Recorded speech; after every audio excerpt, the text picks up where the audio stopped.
នេះខ្ញុំធ្វើវីដេអូមួយសម្រាប់ឲ្យបងប្អូនលោកគ្រូបងប្អូនទាំងអស់គ្នាដែលបានប្រើម៉ាស៊ីន model DD845 ឬក៏ប្រភេទ DU8 ឬក៏ប្រភេទ DX4640 PD នៅពេលដែលវា error ចេញលេខកូដឬក៏ខុសតង់ប្រភេទនេះអត់ដូចប្រភេទ7000 9000ទេឬក៏ AQ 7000 9000ឬ A450 460 650ទេគេមានកន្លែងបវរឡើងនេះបើប្រភេទនេះអត់មានទេអ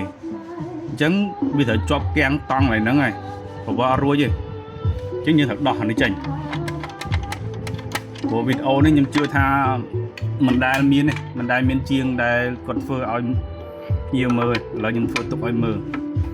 មិនថាភ្ញៀវខ្ញុំតេជជនញៀវរែងក្រុមហ៊ុនគេផ្សេងទេនេះខ្ញុំធ្វើទុកជាប្រយោជន៍ទាំងអស់គ្នា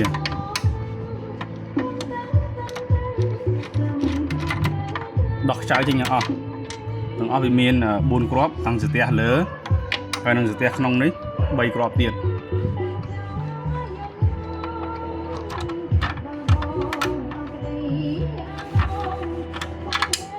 បាទនៅពេលដែលយើងដោះខ្ចៅនឹងចេញរួចមកនេះនៅចំណុចនេះអញ្ចឹងវាមានតង់វាមានអរុននេះ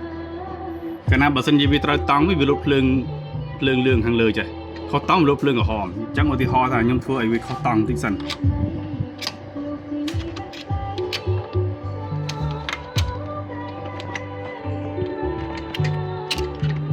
នេះដល់ពេលយើងធ្វើឲ្យខុសតង់នេះទៅគឺវា error លេខកូដឬក៏វាជាប់គាំងអីវាចេញភ្លើងក្រហមវាខុសតង់ណាបបលអត់រួចទេដកតារាងក៏ដករួចដែរអានោះវាខុសតង់ហើយអញ្ចឹងយើងត្រូវសើកចំណុចកន្លែងគល់ឡើងនេះសើកទូរវិខ្លីឬក៏មានដៃអីខ្លីទូចមួយសម្រាប់សើកចូលមកបបលវាឲ្យវាទៅមុខលូបស្កាស់បបលវាអញ្ចឹងណាបាទ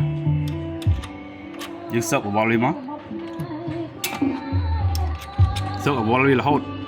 បបលតើវាត្រូវតង់វាលូតភ្លើងលឿងភ្លើងក្រហមភ្លើងក្រហមហ្នឹងវាបាត់ហើយវាលូតមកភ្លើងលឿងភ្លើង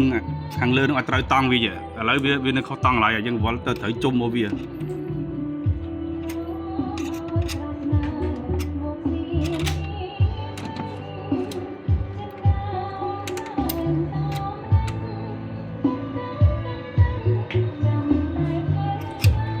យើងបបលត្រូវតង់វាលូតភ្លើងមួយអញ្ចឹងវាត្រូវតង់យើងអាចដកតារាមបានភ្លើងខាងលើយើងចុចកុងតាក់នេះ